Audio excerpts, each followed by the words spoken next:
Venons-en à l'intelligence artificielle. Donc récemment, Xavier Niel et Rodolphe Saadé ont signé et ont misé 300 millions d'euros sur l'intelligence artificielle. On a OpenAI qui est piloté par Microsoft, qui a levé plus de 14 milliards.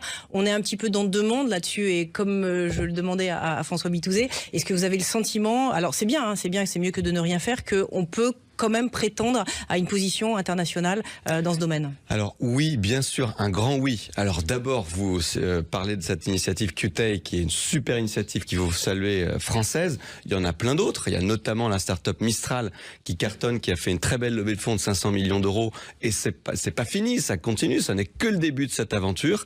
Il y a d'autres start-up au niveau européen, en Allemagne, Alep Alpha par exemple, qui ont aussi des très belles trajectoires.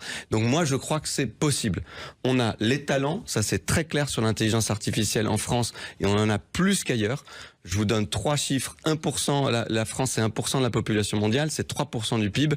Mais les chercheurs français, c'est 85% des papiers scientifiques sur l'intelligence artificielle.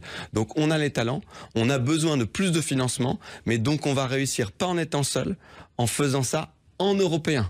C'est très important parce qu'on n'est pas plus con, pardon de dire comme ça, on n'est pas moins riche et on est plus nombreux que les Américains parce que l'Union européenne, c'est 450 millions de concitoyens, 300 millions de concitoyens américains, et donc on est en capacité de le faire. Par contre, il faut qu'on s'organise mieux, et ça tombe bien parce que vous savez qu'on vote pour les élections européennes le 9 juin, et c'est important que tout le monde se mobilise.